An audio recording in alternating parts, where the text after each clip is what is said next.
Актуальныя праблемы сучаснасці, гісторыя, культура, родная мова і мастацкае слова. Пра гэта і не толькі пісьменнік і публіцыст Навум Гальперовіч гутарыць з вядомымі людзьмі краіны. Вітаю, сябры. Я спадзяюся, што гэтая першая сустрэча ў Новым годзе будзе таксама цікавай і для вас, і для мяне. І я пачну з цытаты, як заўсёды, нашага госця. Я з'яўляюся традыцыяналістам і лічу, што традыцыі выпрацаваны літаратурою за тысячагоддзі. Вось так сказаў мой сённяшні госць, доктар філалагічных навук, прафесар Іван Чарота. Вітаю, Іван Алексеевич, з Новым годам вас. Узаемна. Іван Чарота, беларускі славіст, крытык, літаратуразнаўца, перакладчык. Нарадзіўся ў вёсцы Лышчыкі Кобрынскага раёна на Брэшчыне. У 1969 годзе паступіў на філалагічны факультэт Беларускага дзяржаўнага універсітэта. Пасля яго заканчэння працаваў 3 гады ў школе Воранаўскага раёна. З 1977 года працуе ў БДУ, дзе пасля заканчэння дактарантуры ў 1994 годзе стаў загадчыкам кафедры славістыкі пасля славянскіх літаратур. Аўтар каля 600 навуковых прац. З'яўляецца акадэмікам Сербскай акадэміі навук і мастацтваў і Міжнароднай славянскай акадэміі навук, адукацыі, мастацтва і культуры. Член Саюза пісьменнікаў Беларусі, а таксама падобных саюзаў Расіі і Сербіі. Мае больш за 1200 друкаваных перакладаў, у тым ліку звыш 70 кніжных выданняў. Азначаны 2 прэміямі за духоўнае адраджэнне, нацыянальнай прэміі па літаратуры і мноствам міжнародных узнагарод. Вы з'яўляецеся такім мастом, правадніком паміж сербскай літаратурай і беларускай літаратурай. Па Божай волі, гэта, як сказаў, ужо выконваю 50 гадоў. Не таму, можа, што абавязкова было мне, але проста другіх не было. Можна было б пахваліцца, сказаць, не было лепшых, але проста не было ніякіх. А таму, калі на безрыб'і, як па-руску кажуць, і нешта рыба. Сціпласці не трэба. Я вот такім чынам.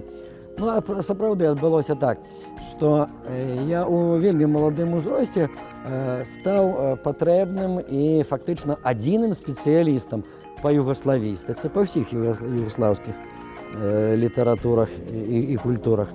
І ўжо на пачатку 80-х гадоў я быў навуковым кансультантам і энцыклапедыі беларускай, і выдавецтваў, усіх структур. Так адбылося. І выходзіць ўжо, што на працягу 40 гадоў я гэтую функцыю выконваю. Гэта кніжку літаральна учора забраў на пошце. Пераклад Дыяны Лазаравіч. Як працавалася над гэтай кніжкай і вось што яна дае, на ваш погляд, для сербаў? Важна адзначыць вось што. Дагэтуль ніводнага зборніка Купалы на сербскай мове не было, як і ні на адной з іншых моў народаў Югаславіі. Мы ж памятаем, я супрацоўнічаў актыўна яшчэ з той сацыялістычнай федэратыўнай рэспублікай Югаславіі, СФРЮ, якая ўключала 6 рэспублік, і ў якой не адна мова. І паўстала задача яго такі выдаць. Дзякуй Богу, ёсць у нас актыўная і прадуктыўная перакладчыца, згаданая вамі Даяна Лазаравіч, і здольная, але якога Купалу, якім чынам яго прэзентаваць сербскім, увогуле, не толькі сербскім, але замежным чытачам, гэта таксама асобная і немалая праблема.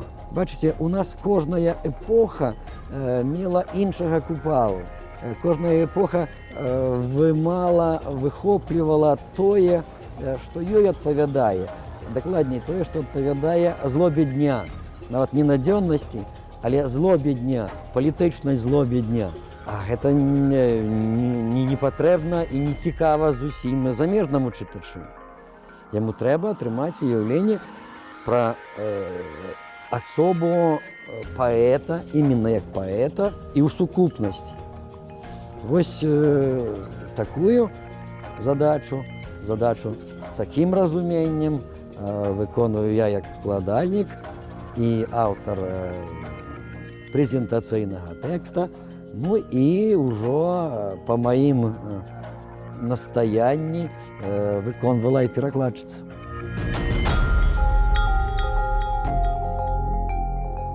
Зборнік хрысціянскай паэзіі, это пераклады таксама нашых паэтаў, якія вось пішуць на хрысціянскія тэмы. У 2000 годзе, да, 2000-годдзя хрысціянства выходзіла такая анталогія ў папяровай вокладцы «Насустрач духу». Яна выходзіла ў выдавецтве «Ураджай». А пасля гэтага ўжо на працягу амаль 20 гадоў я займаўся дапаўненнем гэтай анталогіі. І цяпер яна ў мяне у партфелі, што называецца, у падвойным аб'ёме ўжо, у 2 разы большым аб'ёме. І на беларускай мове яна яшчэ не выдадзена ў другім выданнем, а на сербскай выйшла ў мінулым годзе. Дарэчы, вам сюрпрыз на 210-й старонцы і ваш верш. Ну, это цікава, конечно. Семён Полацкі, так, Навум Гальперович, нават на кірыліцы. Сербы кірыліцай карыстаюцца. Прычым гэта вельмі істотны ідэнтыфікацыйны знак, ідэнтыфікацыйная прыкмета. Бо ў свой час агульныя масавыя настроі схілялі туды, што мы ўсё роўна, да, першае, што харваты на лацінцы. І адначасова карысталіся сербы кірыліцаю, харваты лацініцаю. І гэта было нармальна, звыкліся, і ўсё было добра. Але да лацініцы з'явілася такая усеагульная схільнасць, ці яе правакавалі, можна сказаць, нават. І аргумент быў той, які нам прапаноўваўся. Мы хутчэй у Еўропу ўключымся. Гэта фактар, так сказаць, хутчэйшага ўключэння інтэграцыі ў Еўропу. І паддаліся. І у выдавецкай практыцы стала таксама пераважаць лацінка. Але калі адбыліся пэўныя падзеі канца 90-х гадоў, і асабліва гэтая агрэсія, вайна супраць Югаславіі і найперш Сербіі, на той момант ужо Сербія вылучана, усвядомілі, што сербы добра усвядомілі, што наша гэта кірыліца, гэта наша. І аддаваць яе нельга, і мяняць яе таксама ні ў якім разе нельга. Вось тут сербская такая рыса характару і разуменне, якая можа і нам немалаважна.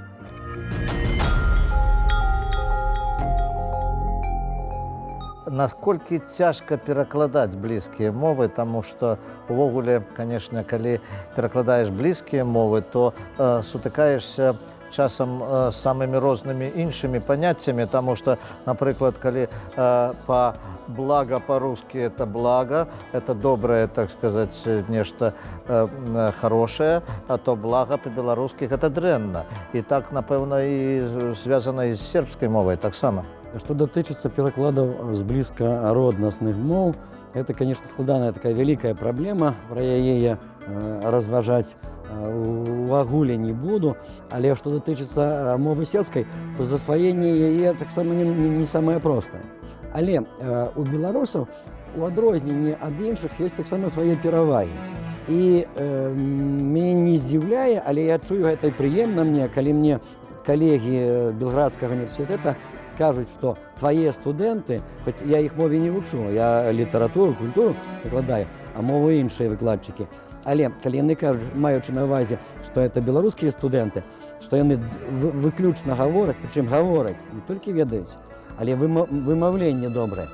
Гэта таксама я нават не заслугам канкрэтных выкладчыкаў прыпісваю, але якраз беларусам з іх магчымасцямі спалучаць веданне і беларускай, і рускай мовы. І гэтае маўленне, яно пашырае магчымасці моўнага апарата. Значыць, няма праблемы ні з цвёрдымі, ні з мяккімі.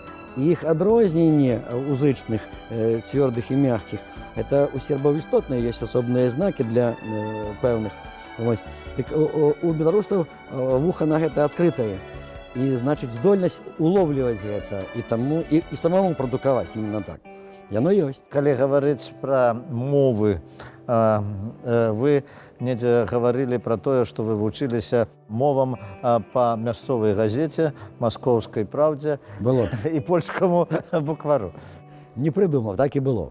Колькі моў вы ведаеце ўвогуле? Ну, наконт ведання мовы я гэтае пытанне звычайна абмінаю, таму што калі людзі кажуць, што яны ведаюць, там, скажам, 15 моў добра, кажуць, што я валодаю, то гэта яны трохі ці сябе падманваюць, ці нас. Але і часам і сябе, і нас падманваюць. На самой справе чалавек ведае мову толькі ў тым выпадку, калі ён на ёй думае, і калі яму сны сняцца на гэтай мове, калі ён сны сніць на гэтай мове, значыць, ён яе ведае, ён яе разумее, яна яму уласцівая. А так не. Я сказаў ужо 50 гадоў таму, пачаў 51, пачаў далучацца да сербаў, да сербістыкі і да сербскай мовы. Я фактычна гэтай моваю карыстаюся ўвесь час, але адно пасіўна карыстаюся, другое актыўна.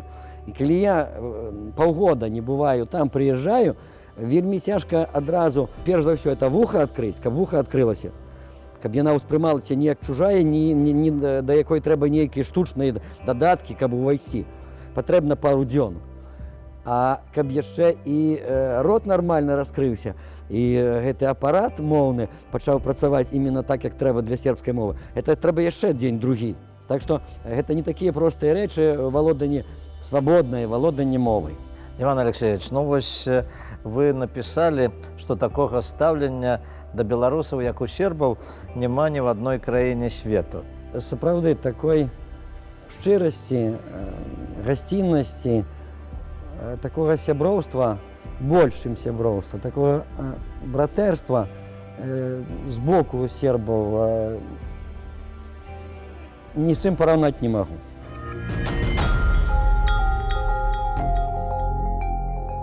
Цяпер да нашай апытанкі традыцыйнай я хачу перайсці і вас заклікаць адказаць на такія пытанні. Працягніце, калі ласка, такую фразу «Беларусь – гэта». Самае простае і самае зразумелае, Беларусь – гэта народ.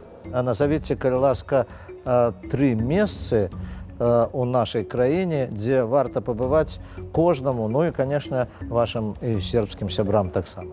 У ваш родны Полацк, у Жыровічы, вось. Ну і калі ім недалёка, то ў свой родны Брэст. З кім бы з выбітных асоб гістарычных вы б хацелі сустрэцца, калі б такая магчымасць была, і пагаваніць? Ну, вельмі з многімі, напэўна, але найважней, відаць, для мяне самога было б со свяцителем Кириллом, епископом Туровским. А што вы зараз чытаеце і каго б параілі пачытаць нашым тэлегледачам? Найзначнейшы сербскі пісьменнік, якога зусім слаба ведаюць у Беларусі, это Добрыца Чосіч. Яго вельмі пажадана перакладаць, чытаць, з ім знаёміць нашых чытачоў. Ну і апошняе пытанне, Іван Алексеевич. Вось вы чалавек, які ведае столькі моў, што для вас родная мова? Тут, бачыце, я студэнтаў вучу так. Згадваю сам гэта. Вы, верагодна, таксама ведалі яго. Адам Евгеньевич Супрун быў прафесар філфака БДУ. Калі ў 70-м годзе быў перапіс насельніцтва, мы, двухмоўныя студэнты, пыталіся ў яго, а вот як вы лічыце, якую мову называць роднай? І ён даваў такі крытэрый.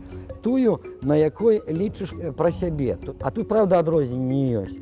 Калі, скажам, там адзін скажаш, то тут раз скажаш, ці там адзін, да? Вот тут ужо, калі ты падсвядома, не ўключаючы ніякія фільтры, ніякія засцерагальнікі, на якой мове азваўся, на такой і адазваўся. Павіншуйце па-сербску нашых слухачоў, гледачоў і ўсіх тых, хто каля экрана, з Новым годам. Драга брачо і сестра, честитам Српску Нову годину. Што ж, дзякуй вялікі.